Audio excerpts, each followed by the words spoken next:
ਸਤਿ ਸ੍ਰੀ ਅਕਾਲ ਦੋਸਤੋ ਅੱਜ 26 ਨਵੰਬਰ ਹੈ ਔਰ 26 ਨਵੰਬਰ ਦੇ ਦਿਨ ਜੋ ਕਿ ਆਪਣਾ ਸੰਵਿਧਾਨ ਲਿਖਿਆ ਗਿਆ ਸੀ ਜਿਸ ਨੂੰ ਸੰਵਿਧਾਨ ਦਿਵਸ ਵੀ ਕਹਿੰਦੇ ਆ।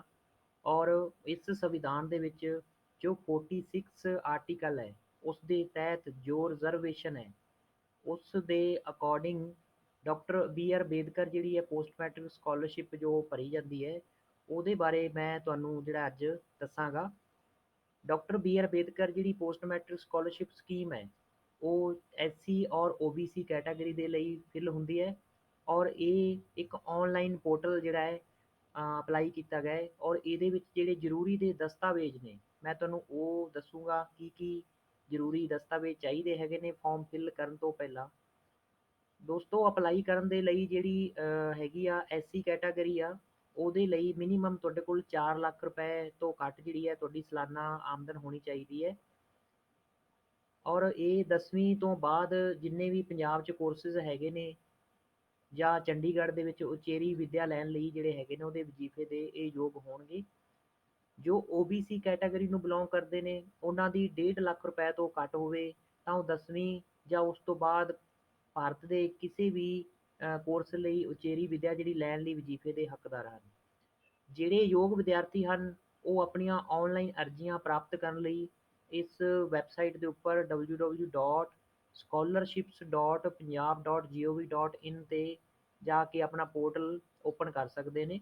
ਦੁਬਾਰਾ ਫਿਰ ਦੱਸ ਰਿਹਾ www.scholarships.punjab.gov.in ਹੈ।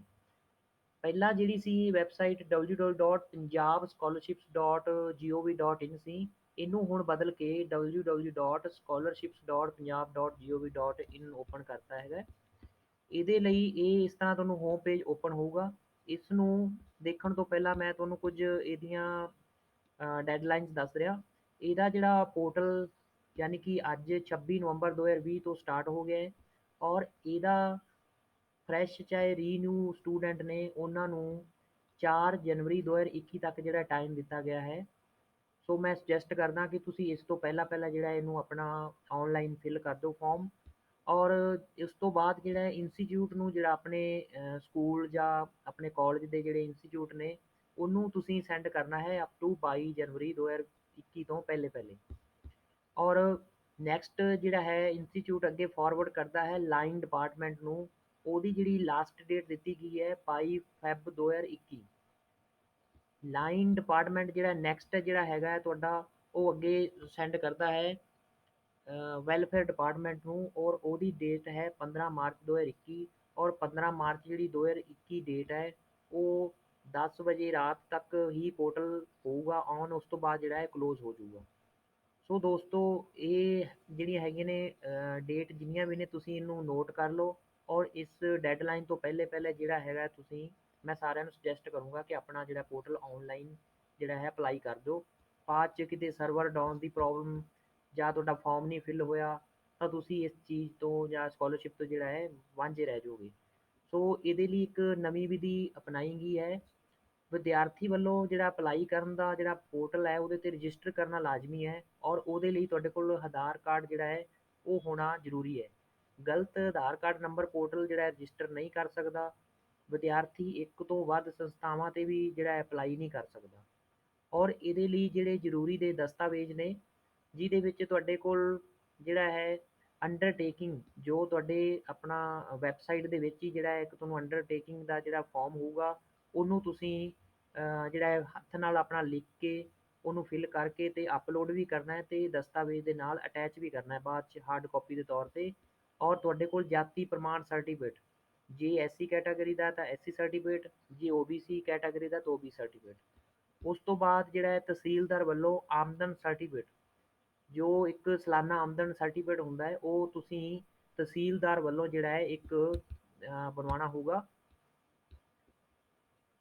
ਔਰ ਇਸ ਤੋਂ ਇਲਾਵਾ ਤੁਹਾਡੇ ਕੋਲ ਜਿਹੜੀ ਵਿੱਦਿਅਕ ਜਿਹੜੀ ਹੈਗੀ ਹੈ ਤੁਸੀਂ ਜਿਸ ਤਹਿਤ ਜਿਹੜੀ ਹੈ ਐਡਮਿਸ਼ਨ ਲਈ ਹੈ ਉਸ ਦਾ ਜਿਹੜਾ last previous pass out the ਜਿਹੜੀ ਹੈ ਫੋਟੋਕਾਪੀ ਲਾਣੀ ਹੈ। ਅਗਰ ਰੀਨਿਊ ਹੈ ਤਾਂ ਉਸ ਦਾ ਪ੍ਰੀਵੀਅਸ ਈਅਰ ਜਿਹੜਾ ਹੈਗਾ ਤੁਸੀਂ ਜਿਹੜਾ ਹੈ ਪਾਸ ਆਊਟ ਦੀ ਫੋਟੋਕਾਪੀ, ਜੇ ਫਰੈਸ਼ ਹੈ ਤਾਂ ਕਿਸ ਬੇਸ 'ਤੇ ਤੁਸੀਂ ਐਡਮਿਸ਼ਨ ਲਈ ਹੈ ਉਹਦੀ ਫੋਟੋਕਾਪੀ। ਇਸ ਤੋਂ ਇਲਾਵਾ ਤੁਹਾਡੇ ਹੋਰ ਕੁਝ ਦਸਤਾਵੇਜ਼ ਨਾਲ ਲਗਾਏ ਜਾਣਗੇ ਜਿੱਦਾਂ ਤੁਹਾਡੀ ਅਟੈਂਡੈਂਸ, ਤੁਹਾਡਾ 10th ਦਾ ਸਰਟੀਫਿਕੇਟ, ਇਸ ਤਰ੍ਹਾਂ। ਅਗਰ ਜੇਕਰ ਕੋਈ ਵਿਦਿਆਰਥੀ ਨੂੰ ਔਨਲਾਈਨ ਅਪਲਾਈ ਕਰਨ ਵਿੱਚ ਮੁਸ਼ਕਲ ਆਉਂਦੀ ਹੈ, ਤਾਂ ਵਿਦਿਆਰਥੀ ਜਿਹੜਾ ਹੈ, ਇਹ ਕੁਝ ਜਿਹੜੇ ਹੈਗੇ ਨੇ ਕੰਟੈਕਟ ਨੰਬਰ ਡਿਸਪਲੇ ਦਿੱਤੇ ਗਏ ਨੇ ਵੈਬਸਾਈਟ 'ਤੇ, ਤੁਸੀਂ ਉਹਨੂੰ ਅਪਲਾਈ ਕਰ ਦਿਓਗੇ। ਉੱਥੇ ਜਾ ਕੇ ਤੁਸੀਂ ਚੈੱਕ ਕਰ ਸਕਦੇ ਹੋ। ਜਿੱਦਾਂ ਇਹ ਦੇਖੋ ਜੀ, ਹੈਲਪ ਡੈਸਕ ਦੇ ਰੱਖਿਆ ਹੈ, ਔਰ ਇਹਦੇ 'ਤੇ ਤੁਹਾਨੂੰ ਲਿਸਟ ਆਫ ਕੰਟੈਕਟ ਡਿਟੇਲ,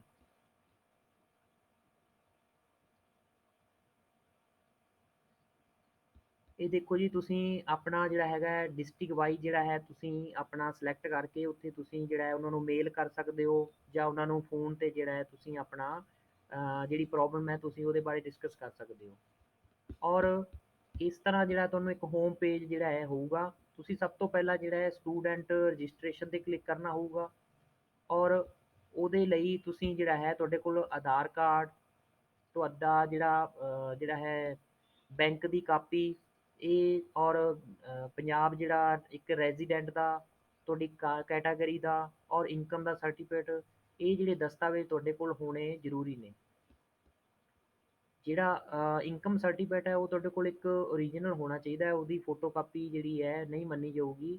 ਬਾਕੀ ਜਿਹੜੇ ਦਸਤਾਵੇਜ਼ ਨੇ ਉਹਦੀਆਂ ਜਿਹੜੀਆਂ ਨੇ ਫੋਟੋਕਾਪੀਜ਼ ਹੋਣੀਆਂ ਲਾਜ਼ਮੀ ਨੇ। ਔਰ ਇਸ ਤੋਂ ਇਲਾਵਾ ਕੁਝ ਇਹਦੇ ਵਿੱਚ ਤੁਸੀਂ ਦੇਖੋ, ਇਹ ਕੁਝ ਫ੍ਰੀਕੁਐਂਟਲੀ ਆਸਕਡ ਕੁਐਸਚਨ ਜਿਹੜੇ ਦੇ ਰੱਖੇ ਨੇ, ਜਿੱਦਾਂ ਸਟੂਡੈਂਟਸ ਦੇ ਲਈ ਨੇ।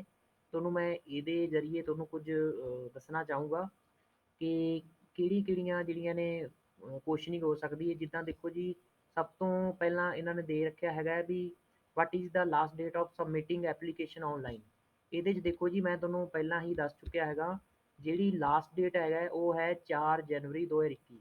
ਤੇ ਦੋਸਤੋ 4 ਜਨਵਰੀ 2021 ਜਿਹੜੀ ਹੈ, ਉਸ ਤੋਂ ਪਹਿਲਾਂ ਪਹਿਲਾਂ ਜਿਹੜਾ ਤੁਸੀਂ ਅਪਲਾਈ ਕਰਨਾ ਹੋਊਗਾ। ਨੈਕਸਟ ਕੁਐਸਚਨ ਹੈਗਾ ਜੀ, what document I have to submit with the printout. ਤੁਸੀਂ ਇਹਦੇ ਲਈ ਜਿਹੜਾ ਤੁਸੀਂ ਜਦੋਂ ਫਾਰਮ ਫਿਲ ਕਰੋਗੇ, ਉਹਦੀ ਇੱਕ ਕਾਪੀ ਜਿਹੜੀ ਹੈ ਆਨਲਾਈਨ ਪ੍ਰਿੰਟ ਕੀਤੀ ਹੋਈ, ਉਹਦੇ ਤੇ ਉੱਪਰ ਤੁਸੀਂ ਸੈਲਫ ਟੈਸਟਡ ਜਿਹੜੇ ਨੇ ਸਾਈਨ ਕਰਕੇ, ਉਸ ਤੋਂ ਬਾਅਦ ਇਨਕਮ ਦਾ ਸਰਟੀਫਿਕੇਟ ਓਰੀਜਨਲ, ਤੁਹਾਡੇ ਪੇਰੈਂਟਸ ਜਾਂ ਗਾਰਡੀਅਨਸ ਵੱਲੋਂ ਜਿਹੜਾ ਬਣਿਆ ਹੋਊਗਾ, ਉਸ ਤੋਂ ਬਾਅਦ ਤੁਹਾਡੇ 10th ਦੀ ਕਾਪੀ, ਉਸ ਤੋਂ ਬਾਅਦ ਤੁਹਾਡੇ ਕੋਲ bank the copy with clear cut ਤੁਹਾਡਾ ਅਕਾਊਂਟ ਨੰਬਰ ਅਤੇ IFC ਜਿਹੜਾ ਹੈ ਉਹਦੇ 'ਤੇ ਜਨਰੇਟ ਹੋਣਾ ਜ਼ਰੂਰੀ ਹੈ। ਉਸ ਤੋਂ ਬਾਅਦ ਤੁਹਾਡੇ ਆਧਾਰ ਕਾਰਡ ਦੀ ਕਾਪੀ, ਜੇ ਤੁਹਾਡੇ ਪੇਰੈਂਟਸ ਦੀ ਆਧਾਰ ਕਾਰਡ ਦੀ ਕਾਪੀ, ਅਗਰ ਤੁਹਾਡੇ ਪੇਰੈਂਟਸ ਸਪੋਜ਼ ਅਗਰ ਨਹੀਂ ਹੈ, ਤਾਂ ਉਹਨਾਂ ਦੇ ਜਿਹੜੇ ਦਾਦਾ ਦਾਦੀ, ਤੁਹਾਡੇ ਨਾਨਾ ਨਾਨੀ ਜਿਹੜੇ ਨੇ, ਉਹਨਾਂ ਦੇ ਜਿਹੜੇ ਨੇ ਫੋਟੋ ਕਾਪੀ ਜਿਹੜੀ ਹੈ ਆਧਾਰ ਕਾਰਡ ਦੀ, ਉਹ ਲਗਾਈ ਜਾਊਗੀ। ਨੈਕਸਟ ਹੈ ਜੀ, where I have fill up the online application in the, ਦੇਖੋ ਜੀ ਇਹਦਾ ਜਿਹੜਾ ਹੈ ਮੈਂ ਜਿਹੜਾ ਹੈ ਡਿਸਕ੍ਰਿਪਸ਼ਨ ਜਿਹੜਾ ਤੁਹਾਨੂੰ ਮੈਂ ਦੇ ਦਿੱਤਾ ਹੈਗਾ, ਜਿਹੜਾ ਵੈਬਸਾਈਟ ਦਾ, ਤੁਸੀਂ ਉਹਦੇ 'ਤੇ ਜਾ ਕੇ ਔਨਲਾਈਨ ਕਰਨਾ ਹੈ। ਉਸ ਔਨਲਾਈਨ ਕਰਨ ਤੋਂ ਬਾਅਦ ਜਦੋਂ ਤੁਸੀਂ ਰਜਿਸਟਰ ਕਰੋਗੇ, ਤਾਂ ਤੁਹਾਨੂੰ ਇੱਕ ਐਪਲੀਕੇਸ਼ਨ ID ਅਤੇ ਪਾਸਵਰਡ ਜਨਰੇਟ ਹੋਊਗਾ। ਉਸ ਤੋਂ ਬਾਅਦ ਨੈਕਸਟ ਤੁਸੀਂ ਆਪਣਾ ਇੰਸਟੀਚਿਊਟ ਸਿਲੈਕਟ ਕਰਕੇ, ਔਰ ਆਪਣਾ ਬੈਂਕ ਦੀ ਡਿਟੇਲ ਫਿਲ ਕਰਕੇ, ਉਸ ਤੋਂ ਬਾਅਦ ਤੁਸੀਂ ਲੌਗ ਕਰਨਾ ਹੋਊਗਾ। ਲੌਕ ਕਰਨ ਤੋਂ ਬਾਅਦ ਜਿਹੜਾ ਹੈ ਤੁਹਾਨੂੰ ਤੁਹਾਡਾ ਜਿਹੜਾ ਫਾਰਵਰਡ ਜਿਹੜਾ ਹੈ ਆਟੋਮੈਟਿਕਲੀ ਤੁਹਾਡੇ ਇੰਸਟੀਚਿਊਟ ਨੂੰ ਜਿਹੜਾ ਹੈ ਪਹੁੰਚ ਜਾਊਗਾ। ਔਰ ਤੁਹਾਡੇ ਕੋਲ ਜਿਹੜੀ ਹੈ ਉਸ ਤੋਂ ਬਾਅਦ ਪ੍ਰਿੰਟ ਦੀ ਆਪਸ਼ਨ ਆਊਗੀ। ਉਸ ਤੋਂ ਬਾਅਦ ਜਿਹੜਾ ਤੁਸੀਂ ਉਹਨੂੰ ਆਨਲਾਈਨ ਫਾਰਮ ਨੂੰ ਪ੍ਰਿੰਟ ਕਰ ਸਕਦੇ ਹੋ। ਉਸ ਤੋਂ ਹੈ, can I edit the information already saved. ਹਾਂਜੀ, ਤੁਸੀਂ ਜਿਹੜੀ ਹੈ ਇਹਦੇ ਵਿੱਚ ਨੇਮ, ਤੁਹਾਡੇ father name, mother name, date of birth, religion ਔਰ ਕੈਟਾਗਰੀ, ਇਹਨਾਂ ਨੂੰ ਛੱਡ ਕੇ ਜਿਹੜੀ ਬਾਕੀ ਦੀ ਜਿਹੜੀ ਤੁਸੀਂ ਇਨਫੋਰਮੇਸ਼ਨ ਹੈ ਉਹ ਐਡਿਟ ਕਰ ਸਕਦੇ ਹੋ। ਜੇਕਰ ਤੁਸੀਂ ਇੱਕ ਵਾਰੀ ਲੌਕ ਤੇ ਫਾਰਵਰਡ ਕਰਤਾ, ਤਾਂ ਉਸ ਤੋਂ ਬਾਅਦ ਜਿਹੜਾ ਤੁਸੀਂ ਇੰਸਟੀਚਿਊਟ ਤੋਂ ਜਿਹੜਾ ਹੈ ਅਪਡੇਟ ਕਰਵਾ ਸਕਦੇ ਹੋ, ਤੁਸੀਂ ਖੁਦ ਨਹੀਂ ਚੇਂਜ ਕਰ ਸਕਦੇ। ਉਸ ਤੋਂ ਬਾਅਦ ਹੈ ਇਨਰੋਲਮੈਂਟ ਡੇਟ। ਦੇਖੋ ਜੀ, ਇਨਰੋਲਮੈਂਟ ਨੰਬਰ ਔਰ ਡੇਟ, ਇਨਰੋਲਮੈਂਟ ਜਿਹੜਾ ਤੁਹਾਡਾ ਨੰਬਰ ਹੈ ਉਹ ਤੁਹਾਡਾ ਰੋਲ ਨੰਬਰ ਹੋਊਗਾ ਜੀ। ਔਰ ਉਹਦੇ ਵਿੱਚ ਜਿਹੜੀ ਇਨਰੋਲਮੈਂਟ ਡੇਟ ਹੈ, ਸਪੋਜ਼ ਅਗਰ ਫਰੈਸ਼ਰ ਸਟੂਡੈਂਟ ਨੇ, ਤਾਂ ਉਹਦੀ ਇਨਰੋਲਮੈਂਟ ਡੇਟ ਔਰ ਐਡਮਿਸ਼ਨ ਡੇਟ ਸੇਮ ਹੋਊਗੀ। ਅਗਰ ਓਲਡ ਸਟੂਡੈਂਟ ਨੇ, ਤਾਂ ਉਹਦੀ ਇਨਰੋਲਮੈਂਟ ਡੇਟ ਜਿਹੜੀ ਹੈ, ਤੁਸੀਂ ਫਸਟ ਈਅਰ ਦੇ ਵਿੱਚ ਜਿਹੜੀ ਤੁਸੀਂ ਐਡਮਿਸ਼ਨ ਲਈ ਸੀ, ਤਾਂ ਉਹ ਤੁਹਾਡੀ ਇਨਰੋਲਮੈਂਟ ਡੇਟ ਹੋਊਗੀ। ਔਰ ਪ੍ਰੀਵੀਅਸ ਜਿਹੜਾ ਤੁਸੀਂ ਹੁਣ ਅਜੇ ਲੇਟੈਸਟ ਜਿਹੜੀ ਹੈ ਐਡਮਿਸ਼ਨ ਜਿਹੜੀ ਲਈ ਹੈ, ਉਸ ਤਹਿਤ ਜਿਹੜੀ ਤੁਹਾਡੀ ਡੇਟ ਬਣਦੀ ਹੈ ਉਹ ਤੁਹਾਡੀ ਹੋਊਗੀ ਐਡਮਿਸ਼ਨ ਡੇਟ। ਨੈਕਸਟ ਹੈ ਜੀ, how can I forward the application to the institute. ਦੇਖੋ ਜੀ, ਜਦੋਂ ਤੁਸੀਂ ਐਡਿਟ ਲੌਕ ਔਰ ਪ੍ਰਿੰਟ ਵਾਲੇ ਬਟਨ 'ਤੇ ਆਪਸ਼ਨ 'ਤੇ ਕਲਿੱਕ ਕਰੋਗੇ ਤਾਂ ਤੁਹਾਡਾ ਲੌਕ ਹੋਣ ਤੋਂ ਬਾਅਦ ਆਟੋਮੈਟਿਕਲੀ ਜਿਹੜਾ ਫਾਰਵਰਡ ਹੋ ਜਾਊਗਾ ਇੰਸਟੀਚਿਊਟ 'ਤੇ। ਤੁਸੀਂ ਕੁਛ ਨਹੀਂ ਕਰਨਾ, ਸਿਰਫ ਇਸ ਤੋਂ ਬਾਅਦ ਜਿਹੜੇ ਨੇ ਤੁਹਾਡੇ ਹਾਰਡ ਕਾਪੀ ਦੇ ਦਸਤਾਵੇਜ਼ ਨੇ ਉਹ ਤੁਸੀਂ ਜਿਹੜੇ ਆਪਣੇ ਇੰਸਟੀਚਿਊਟ ਨੂੰ ਹੈਂਡਓਵਰ ਕਰਨੇ ਨੇ। Should I apply again renew of the scholarship? ਹਾਂਜੀ ਕਰ ਸਕਦੇ ਹੋ ਜੀ। What happen if I detect mistake? ਦੇਖੋ ਜੀ ਮੈਂ ਤੁਹਾਨੂੰ ਸਾਰਿਆਂ ਨੂੰ ਸੁਜੈਸਟ ਕਰਦਾ, ਤੁਸੀਂ ਫਾਰਮ ਫਿਲ ਕਰਨ ਤੋਂ ਪਹਿਲਾਂ ਬੈਸਟ ਇਹੀ ਹੋਊਗਾ ਕਿ ਤੁਸੀਂ ਕਿਸੇ ਤਰ੍ਹਾਂ ਦੀ ਕੋਈ ਗਲਤੀ ਨਾ ਕਰੋ। ਜੇਕਰ ਤੁਸੀਂ ਕਰਦੇ ਹੋ ਤਾਂ ਤੁਹਾਨੂੰ ਜਿਹੜਾ ਹੈ ਥੋੜ੍ਹਾ ਜਿਹਾ ਮੁਸ਼ਕਲ ਦਾ ਸਾਹਮਣਾ ਕਰਨਾ ਪੈ ਸਕਦਾ। ਉਹਦੇ ਲਈ ਸਪੋਜ਼ ਤੁਸੀਂ ਜਿਹੜਾ ਹੈ ਤੁਹਾਨੂੰ ਸਕਾਲਰਸ਼ਿਪ ਜਿਹੜਾ ਨੋਡਲ ਅਫਸਰ ਹੈ ਜਾਂ ਇੰਸਟੀਚਿਊਟ ਆ ਜਿਹੜਾ ਤੁਹਾਨੂੰ ਉਹਦੇ ਨਾਲ ਜਿਹੜਾ ਹੈ ਕੰਟੈਕਟ ਕਰਨਾ ਹੋਊਗਾ। ਉਸ ਤੋਂ ਬਾਅਦ ਉਹ ਤੁਹਾਨੂੰ ਜਿਹੜਾ ਹੈ ਐਡਿਟ ਦੀ ਜਿਹੜੀ ਆਪਸ਼ਨ ਦੇਣਗੇ, ਉਹ ਲੌਕ ਨੂੰ ਅਨਲੌਕ ਕਰਨਗੇ, ਉਸ ਤੋਂ ਬਾਅਦ ਤੁਸੀਂ ਐਡਿਟ ਕਰ ਸਕਦੇ ਹੋ। ਬਟ ਮੈਂ ਸੁਜੈਸਟ ਕਰੂੰਗਾ ਕਿ ਤੁਸੀਂ ਪ੍ਰੋਪਰ ਚੰਗੇ ਤਰੀਕੇ ਨਾਲ ਜਿਹੜਾ ਹੈ ਸੋਚ ਸਮਝ ਕੇ ਆਪਸ਼ਨਾਂ ਸਿਲੈਕਟ ਕਰਕੇ ਉਸ ਤੋਂ ਬਾਅਦ ਹੀ ਉਹ ਲੌਕ ਕਰਨਾ ਹੋਊਗਾ। How can I edit the entries ਵਿਚ ਔਰ ਨਾਟ ਐਡਿਟੇਬਲ ਐਟ ਇੰਸਟੀਚਿਊਟ ਲੈਵਲ? ਦੇਖੋ ਜੀ ਤੁਸੀਂ ਇੱਕ ਵਾਰੀ ਜੇਕਰ ਲੌਕ ਕਰਤਾ ਤਾਂ ਤੁਸੀਂ ਜਿਹੜਾ ਹੈ ਉਹਨੂੰ ਚੇਂਜ ਨਹੀਂ ਕਰ ਸਕਦੇ। ਜਿਵੇਂ ਸਪੋਜ਼ ਕਰੋ ਤੁਸੀਂ ਇੰਸਟੀਚਿਊਟ ਦਾ ਨੇਮ, ਕੋਰਸ ਨੇਮ ਤੇ ਬ੍ਰਾਂਚ ਜਿਹੜੀ ਐਨੂਅਲ ਇਨਕਮ ਜਿਹੜੀ ਤੁਸੀਂ ਗਲਤ ਫਿਲ ਕਰਤੀ, ਤਾਂ ਉਹਨੂੰ ਜਿਹੜਾ ਹੈ ਤੁਸੀਂ ਐਡਿਟੇਬਲ ਨਹੀਂ ਕਰ ਸਕਦੇ। ਤਾਂ ਉਹਦੇ ਲਈ ਤੁਹਾਨੂੰ ਨੋਡਲ ਅਫਸਰ ਤੋਂ ਫਿਰ ਦੁਬਾਰਾ ਤੋਂ ਜਿਹੜੀ ਹੈ ਤੁਹਾਨੂੰ ਉੱਥੋਂ ਰਿਕੁਐਸਟ ਲੈਣੀ ਪਊਗੀ। ਉਹ ਚਾਹੇ ਕਿਸੇ ਤਰ੍ਹਾਂ ਦੀ ਮਿਸਟੇਕ ਹੈ, ਉਹ ਫਿਰ ਤੁਹਾਨੂੰ ਦੁਬਾਰਾ ਜਿਹੜਾ ਹੈ ਐਡਿਟ ਦੀ ਆਪਸ਼ਨ ਦੇਣਗੇ। ਤੁਸੀਂ ਯੂਜ਼ਰ ਆਈਡੀ ਤੇ ਪਾਸਵਰਡ ਫਿਲ ਕਰਕੇ ਤੇ ਜਿਹੜੀ ਜਿਹੜੀ ਤੁਹਾਡੀ ਮਿਸਟੇਕ ਹੈਗੀ ਤੁਸੀਂ ਉਹਨੂੰ ਐਡਿਟ ਕਰਕੇ ਦੁਬਾਰਾ ਤੋਂ ਫਿਰ ਜਿਹੜਾ ਹੈ ਲੌਕ ਕੀਤਾ ਜਾਊਗਾ। ਨੈਕਸਟ ਹੈ ਜੀ, what should I do if I do not find my institute name? ਦੇਖੋ ਜੀ ਅਪਰੋਕਸੀਮੇਟਲੀ ਤਾਂ ਜਿੰਨੇ ਵੀ ਇੰਸਟੀਚਿਊਟ ਨੇ ਸਾਰੇ ਜਿਹੜੇ ਨੇ ਤੁਹਾਡੇ ਪੋਰਟਲ ਨਾਲ ਜਿਹੜੇ ਨੇ ਰਜਿਸਟਰ ਹੋਏ ਹੋਏ ਨੇ।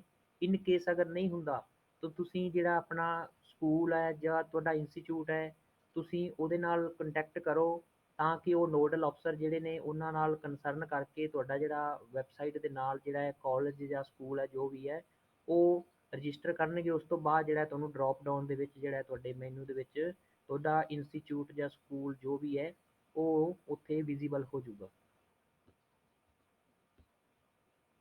ਦੇਖੋ ਜੀ what if I forget my applicant ID and password? ਦੇਖੋ ਜੀ ਉਹਨਾਂ ਨੇ ਰਜਿਸਟਰ ਕਰਨ ਦੇ ਨਾਲ ਜਿਹੜਾ ਨੀਚੇ ਤੁਹਾਨੂੰ registered student recovery your password, ਜਦੋਂ ਤੁਸੀਂ ਇਹਦੇ ਤੇ ਕਲਿੱਕ ਕਰੋਗੇ ਨੈਕਸਟ ਤੁਹਾਨੂੰ ਪੁੱਛਿਆ ਜਾਊਗਾ ਕਿ ਤੁਸੀਂ ਐਪਲੀਕੈਂਟ ਆਈਡੀ ਲੈਣਾ ਚਾਹੁੰਦੇ ਹੋ ਜਾਂ ਪਾਸਵਰਡ। ਜੇਕਰ ਤੁਹਾਡੇ ਕੋਲ ਐਪਲੀਕੈਂਟ ਆਈਡੀ ਹੈਗੀ ਹੈ ਤਾਂ ਤੁਸੀਂ ਪਾਸਵਰਡ ਲੈ ਸਕਦੇ ਹੋ। ਜੇਕਰ ਤੁਹਾਡੇ ਕੋਲ ਐਪਲੀਕੈਂਟ ਨਹੀਂ ਤਾਂ ਪਹਿਲਾਂ ਤੁਹਾਨੂੰ ਐਪਲੀਕੈਂਟ ਆਈਡੀ ਜਿਹੜੀ ਹੈ ਰਿਕਵਰ ਕਰਨੀ ਹੋਊਗੀ, ਉਸ ਤੋਂ ਬਾਅਦ ਪਾਸਵਰਡ। ਤਾਂ ਤੁਹਾਨੂੰ ਉਹਦੇ ਲਈ ਤੁਹਾਨੂੰ ਮੋਬਾਈਲ 'ਤੇ ਐਸਐਮਐਸ ਆਊਗਾ ਔਰ ਉਹ ਜਿਹੜਾ ਤੁਹਾਡਾ ਪਾਸਵਰਡ ਜਿਹੜਾ ਨਵਾਂ ਜਨਰੇਟ ਹੋ ਜਾਊਗਾ, ਤੁਸੀਂ ਉਹਦੇ ਬੇਸ 'ਤੇ ਲੌਗਇਨ ਆਈਡੀ ਅਤੇ ਪਾਸਵਰਡ ਫਿਲ ਕਰਕੇ ਜਿਹੜਾ ਦੁਬਾਰਾ ਤੋਂ ਤੁਸੀਂ ਆਪਣਾ ਪ੍ਰਿੰਟ ਕਰ ਸਕਦੇ ਹੋ। Can I take print out my applicant at any stage? ਹਾਂਜੀ, ਜਿਹੜਾ ਤੁਹਾਡਾ ਲੌਕ ਹੋ ਜਾਊਗਾ, ਲੌਕ ਹੋਣ ਤੋਂ ਬਾਅਦ ਤੁਹਾਨੂੰ ਇੱਕ ਬਾਰ ਕੋਡ ਜਿਹੜਾ ਦਿੱਤਾ ਜਾਊਗਾ, ਉਹ ਲੁਕਿੰਗ ਐਂਡ ਫਾਰਵਰਡ ਜਿਹੜਾ ਤੁਸੀਂ ਅੱਗੇ ਕਰ ਸਕਦੇ ਹੋ ਇੰਸਟੀਚਿਊਟ ਨੂੰ। ਨੈਕਸਟ ਹੈ ਜੀ, where I have to scan the certificate and upload the system before forwarding to online applicant to the institute? ਹਾਂਜੀ ਇਹ ਤਾਂ ਆਪਸ਼ਨਲ ਹੈ ਜੀ। ਜਦੋਂ ਤੁਹਾਡਾ ਪੋਰਟਲ ਔਨ ਹੋ ਜਾਊਗਾ ਤਾਂ ਉਹਦੇ ਜਿਹੜਾ ਹੈ ਤੁਹਾਡੇ ਲੈਫਟ ਸਾਈਡ 'ਤੇ ਤੁਹਾਨੂੰ ਕੁਝ ਆਪਸ਼ਨਸ ਦੇ ਰੱਖੇ ਹੋਣਗੀਆਂ, ਜਿੱਦਾਂ ਫੋਟੋ ਅਪਲੋਡ ਕਰਨੀ, ਤੁਹਾਡਾ ਹਾਇਰ ਜਿਹੜਾ ਸਕੂਲ ਦਾ ਸਰਟੀਫਿਕੇਟ ਆ ਜਾਂ ਤੁਹਾਡੀ ਕੈਟਾਗਰੀ ਦਾ ਸਰਟੀਫਿਕੇਟ ਆ ਉਹਨੂੰ ਐਜ਼ ਏ PDF ਅਪਲੋਡ ਕਰਨਾ ਹੈ ਜਾਂ ਨਹੀਂ ਕਰਨਾ, ਇਨਕਮ ਸਰਟੀਫਿਕੇਟ ਦਾ ਅਪਲੋਡ ਕਰਨਾ ਹੈ ਜਾਂ ਨਹੀਂ ਕਰਨਾ। ਤਾਂ ਉਹ ਜਿਹੜੀਆਂ ਨੇ ਹਾਰਡ ਕਾਪੀਜ਼ ਮੈਂ ਸੁਜੈਸਟ ਕਰੂੰਗਾ ਕਿ ਤੁਸੀਂ ਉਹਨੂੰ ਔਨਲਾਈਨ ਕਰ ਦਿਓ। ਦੇ ਰੱਖਿਆ ਬਾਈ ਡਿਫਾਲਟ ਉਹਨਾਂ ਨੂੰ ਆਪਸ਼ਨਲ, ਵੀ ਕਰ ਸਕਦੇ ਹੋ ਤੇ ਨਹੀਂ ਵੀ ਕਰ ਸਕਦੇ। ਬਟ ਮੈਂ ਸੁਜੈਸਟ ਕਰੂੰਗਾ ਕਿ ਤੁਹਾਨੂੰ ਜਿਹੜੀਆਂ ਨੇ ਪਹਿਲੇ ਔਨਲਾਈਨ ਵੀ ਅਪਲੋਡ ਕਰਨੀਆਂ ਚਾਹੀਦੀਆਂ ਨੇ, ਉਸ ਤੋਂ ਬਾਅਦ ਜਿਹੜੀ ਹਾਰਡ ਕਾਪੀ ਉਹ ਤੁਸੀਂ ਉਹਦੀ ਹਾਰਡ ਕਾਪੀ ਇੰਸਟੀਚਿਊਟ ਨੂੰ ਵੀ ਦਿਓਗੇ। What is to be done after submitting the online applicant? ਦੇਖੋ ਜੀ ਤੁਸੀਂ ਇੱਕ ਵਾਰੀ ਲੌਕ ਕਰਤਾ ਉਸਨੂੰ, ਉਹ ਫਾਰਵਰਡ ਆਪਣੇ ਆਪ ਜਿਹੜੀ ਹੈ ਔਨਲਾਈਨ ਹੋ ਜੂਗੀ। ਬਟ ਜਿਹੜਾ ਉਹਦਾ ਪ੍ਰਿੰਟ ਆਊਟ ਕੱਢ ਕੇ ਤੇ ਉਹਦੇ ਨਾਲ ਜਿਹੜੇ ਤੁਸੀਂ ਜਿੰਨੇ ਵੀ ਰਿਕੁਆਇਰਡ ਡਾਕੂਮੈਂਟ ਨੇ, ਤੁਹਾਡੇ 10th ਦਾ, ਤੁਹਾਡੇ ਬੈਂਕ ਦੀ ਕਾਪੀ, ਤੁਹਾਡਾ ਲੇਟੈਸਟ ਜਿਹੜਾ ਇਨਕਮ ਸਰਟੀਫਿਕੇਟ ਓਰੀਜਨਲ ਦੀ ਜਿਹੜਾ ਓਰੀਜਨਲ ਸਰਟੀਫਿਕੇਟ, ਉਸ ਤੋਂ ਬਾਅਦ ਤੁਹਾਡੀ ਪ੍ਰੀਵੀਅਸ ਜਿਹੜੀ ਹੈ ਤੁਸੀਂ ਪਾਸ ਆਊਟ ਕੀਤੀ ਆ ਉਹਦਾ ਕਾਪੀ, ਤੁਹਾਡੇ ਆਧਾਰ ਕਾਰਡ, ਤੁਹਾਡੇ ਪੇਰੈਂਟਸ ਜਾਂ ਗਾਰਡੀਅਨਸ ਦੀ ਆਧਾਰ ਕਾਰਡ ਦੀ ਕਾਪੀ, ਤਾਂ ਜਿੰਨੇ ਵੀ ਦਸਤਾਵੇਜ਼ ਨੇ ਤੁਸੀਂ ਸਾਰੇ ਹੀ ਲਗਾਣੇ ਨੇ। How to check the status of my applicant. ਦੇਖੋ ਜੀ ਇਹਨਾਂ ਨੇ ਵੈਬਸਾਈਟ ਦੇ ਵਿੱਚ ਜਿਹੜਾ ਹੈ ਤੁਹਾਨੂੰ ਇੱਕ ਟਰੈਕ ਸਟੇਟਸ ਦੇ ਰੱਖਿਆ ਹੈਗਾ, ਤੁਸੀਂ ਉੱਥੇ ਜਾ ਕੇ ਆਪਣਾ ਇੰਸਟੀਚਿਊਟ ਔਰ ਜਿਹੜਾ ਸਿਲੈਕਟ ਕਰਕੇ ਤੁਸੀਂ ਆਪਣਾ ਸਟੇਟਸ ਦੇ ਸਕਦੇ ਹੋ। ਜੇਕਰ ਤੁਹਾਡਾ ਉਹ ਉੱਥੇ ਸ਼ੋ ਹੋਇਆ ਹੋਊਗਾ ਵੀ ਤੁਸੀਂ ਇਹਨੂੰ ਆਲਰੇਡੀ ਲੌਕ ਕੀਤਾ ਹੈ ਜਾਂ ਤੁਹਾਡਾ ਐਡਿਟ ਕਰਨ ਵਾਲਾ ਹੈ। ਜੇਕਰ ਤੁਸੀਂ ਉਹਨੂੰ ਲੌਕ ਨਹੀਂ ਕਰਦੇ ਤਾਂ ਤੁਹਾਨੂੰ ਪਹਿਲਾਂ ਲੌਕ ਕਰਨਾ ਲਾਜ਼ਮੀ ਹੈ, ਉਸ ਤੋਂ ਬਾਅਦ ਹੀ ਇੰਸਟੀਚਿਊਟ ਨੂੰ ਪਹੁੰਚੂਗਾ, ਦੈਨ ਉਸ ਤੋਂ ਬਾਅਦ ਜਿਹੜਾ ਤੁਸੀਂ ਟਰੈਕ ਦੀ ਜਿਹੜੀ ਸਟੇਟਸ ਜਿਹੜੀ ਹੈ ਕਰੰਟ ਤੁਸੀਂ ਦੇਖ ਸਕਦੇ ਹੋ। ਉਸ ਤੋਂ ਬਾਅਦ ਹੈ what should I do if I by mistake I select forward my applicant to the wrong institute. ਦੇਖੋ ਜੀ ਸਪੋਜ਼ ਤੁਸੀਂ ਕਿਸੇ ABC ਸਕੂਲ ਜਾਂ ਇੰਸਟੀਚਿਊਟ 'ਚ ਪੜ੍ਹਦੇ ਹੋ ਬਟ ਤੁਸੀਂ XYZ ਸਿਲੈਕਟ ਕਰ ਲਿਆ, ਤਾਂ ਉਹਦੇ ਨਾਲ ਕੀ ਆ ਤੁਹਾਡਾ ਜਿਹੜਾ ਹੈ ਉਹ ਉਸ ਇੰਸਟੀਚਿਊਟ ਨੂੰ ਪਹੁੰਚ ਜਾਊਗਾ। ਤਾਂ ਤੁਸੀਂ ਕੀ ਕਰਨਾ ਹੋਊਗਾ ਫਿਰ, ਕੰਸਰਨ ਕਰਨਾ ਹੋਊਗਾ ਜਿਸ ਇੰਸਟੀਚਿਊਟ ਨੂੰ ਤੁਸੀਂ ਸਿਲੈਕਟ ਕੀਤਾ ਹੈ ਉਸ ਇੰਸਟੀਚਿਊਟ 'ਚ ਜਾ ਕੇ ਤੁਸੀਂ ਉਹਨੂੰ ਟੈਂਪਰੇਰੀ ਰਿਜੈਕਟ ਕਰਾਉਣਾ ਹੋਊਗਾ। ਦੈਨ ਦੁਬਾਰਾ ਤੋਂ ਫਿਰ ਜਿਹੜਾ ਤੁਸੀਂ ਰੀਨਿਊ ਜਿਹੜਾ ਇੱਕ ਫਾਰਮ ਫਿਲ ਕਰਨਾ ਹੋਊਗਾ। ਦੈਨ ਉਸ ਤੋਂ ਬਾਅਦ ਜਿਹੜਾ ਤੁਸੀਂ ਸਿਲੈਕਟ ਕਰਕੇ ਆਪਣਾ ਜਿਹੜਾ ਹੈਗਾ ਐਗਜ਼ੈਕਟ ਤੁਹਾਡਾ ਇੰਸਟੀਚਿਊਟ ਆ ਜਾਂ ਸਕੂਲ ਆ, ਤਾਂ ਉਹਨੂੰ ਸਿਲੈਕਟ ਕਰਕੇ ਦੁਬਾਰਾ ਤੋਂ ਜਿਹੜਾ ਉਹਨੂੰ ਸਿਲੈਕਟ ਕਰਕੇ ਫਿਲ ਕਰਨਾ ਹੋਊਗਾ। ਨੈਕਸਟ ਹੈ what should I do if by mistake I select wrong category and apply the. ਦੇਖੋ ਜੀ ਮਿਸਟੇਕ ਹੈ ਤਾਂ ਕਿਸੇ ਤਰ੍ਹਾਂ ਦੀ ਵੀ ਹੋ ਸਕਦੀ ਹੈ, ਤਾਂ ਉਹ ਜਿੰਨੇ ਵੀ ਨੇ ਤੁਹਾਨੂੰ ਉਹਦੇ ਨਾਲ ਜਿਹੜਾ ਹੈ ਤੁਹਾਡਾ ਇੰਸਟੀਚਿਊਟ ਨਾਲ ਕੰਸਰਨ ਕਰਨਾ ਹੋਊਗਾ। ਜੇ ਅੱਗੇ ਫਰਦਰ ਜਿਹੜਾ ਤੁਸੀਂ ਨੋਡਲ ਅਫਸਰ ਜਿਹੜਾ ਹੈ ਉਹਦੇ ਨਾਲ ਕੰਸਰਨ ਕਰਨਾ ਪੈ ਸਕਦਾ ਤੁਹਾਨੂੰ। ਸੋ ਇਸ ਕਰਕੇ ਮੈਂ ਤੁਹਾਨੂੰ ਬਾਰ-ਬਾਰ ਇਹੀ ਕਹਿ ਰਿਹਾ ਕਿ ਗਲਤੀ ਜਿਹੜੀ ਹੈ ਕਿਸੇ ਤਰ੍ਹਾਂ ਦੀ ਨਾ ਕਰੋ, ਉਸਨੂੰ ਚੰਗੀ ਤਰ੍ਹਾਂ ਦੇਖ ਕੇ ਸੋਚ ਸਮਝ ਕੇ ਜਿਹੜਾ ਫਾਰਮ ਫਿਲ ਕਰਿਓ।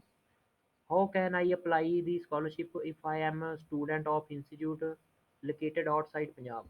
ਦੇਖੋ ਜੀ ਜੇਕਰ ਤੁਸੀਂ ਆਊਟ ਆਫ ਪੰਜਾਬ ਦੇ ਸਟੂਡੈਂਟ ਹੋ ਬਟ ਤੁਸੀਂ ਜਿਹੜਾ ਹੈ ਸਟੱਡੀ ਕਰ ਰਹੇ ਹੋ ਪੰਜਾਬ ਦੇ ਵਿੱਚ ਜਾਂ ਚੰਡੀਗੜ੍ਹ ਦੇ ਵਿੱਚ, ਤਾਂ ਤੁਸੀਂ ਜਿਹੜਾ ਹੈ ਆਪਣੀ ਜਿਹੜੀ ਮੈਨੂਅਲੀ ਜਿਹੜੀ ਹੈ director department of welfare of SC and OBC Punjab, ਤੁਸੀਂ ਇਹਨਾਂ ਨੂੰ ਆਪਣੇ ਜਿਹੜੇ ਨੇ ਮੈਨੂਅਲੀ ਜਿਹੜੇ ਨੇ ਹਾਰਡ ਜਿਹੜੀ ਕਾਪੀ ਆ ਉਹ ਸੈਂਡ ਕਰਨੀ ਹੋਊਗੀ। ਜੋ ਦਸਤਾਵੇਜ਼ ਇਹਨਾਂ ਨੇ ਲਗਾਏ ਨੇ ਉਹਦਾ ਇੱਕ ਫਾਰਮ ਜਿਹੜਾ ਹੁੰਦਾ ਹੈ ਤੁਹਾਨੂੰ ਆਪਣੇ ਇੰਸਟੀਚਿਊਟ ਤੋਂ ਮਿਲ ਜੂਗਾ, ਉਹਨੂੰ ਤੁਸੀਂ ਫਿਲ ਕਰਕੇ ਉਹਦੇ ਜਿਹੜੇ ਨੇ ਤੁਸੀਂ ਹੈਂਡ ਓਵਰ ਜਿਹੜੇ ਨੇ ਆਪਣੇ ਇਸ ਜਿਹੜੇ director department of welfare of SC and OBC Punjab ਇੱਥੇ ਜਿਹੜੇ ਨੇ ਸੈਂਡ ਜਾਂ ਫਾਰਵਰਡ ਕਰਨੇ ਹੋਣਗੇ।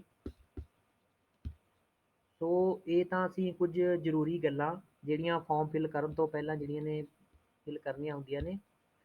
ਔਰ ਇਹ ਜਿਹੜਾ ਹੋਮ ਪੇਜ ਆ, ਹੋਮ ਪੇਜ ਦੇ ਉੱਪਰ ਤੁਸੀਂ ਇੱਥੇ ਜਾ ਕੇ ਸਟੂਡੈਂਟ ਰਜਿਸਟਰ ਜਿਹੜਾ ਹੈ ਕਰਨਾ ਹੋਊਗਾ।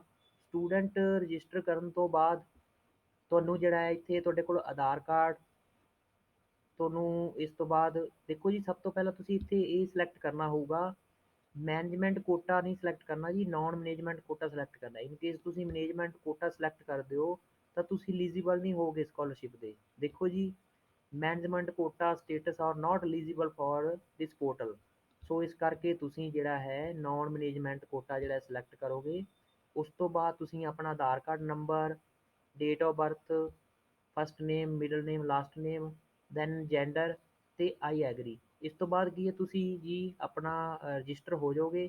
ਦੈਨ ਆਪਣਾ ਫਾਦਰ ਨੇਮ, ਮਦਰ ਨੇਮ, ਇਹ ਜਿਹੜਾ ਤੁਸੀਂ ਸਾਰਾ ਫਿਲ ਕਰਕੇ ਉਸ ਤੋਂ ਬਾਅਦ ਤੁਸੀਂ ਸੇਵ ਕਰ ਲਓਗੇ। ਠੀਕ ਹੈ ਜੀ। ਨੈਕਸਟ ਵੀਡੀਓ ਵਿੱਚ ਤੁਹਾਨੂੰ ਮੈਂ ਇਹ ਪ੍ਰੋਪਰ ਫਿਲ ਕਰਕੇ ਫਾਰਮ ਦੱਸੂਗਾ ਕਿ ਕਿੱਦਾਂ ਸਟੈਪ ਬਾਏ ਸਟੈਪ ਆਪਾਂ ਜਿਹੜਾ ਹੈ ਫਿਲ ਕਰਨਾ ਹੈ। ਸੋ ਅੱਜ ਦੇ ਲਈ ਇੰਨਾ ਹੀ। Thank you very much.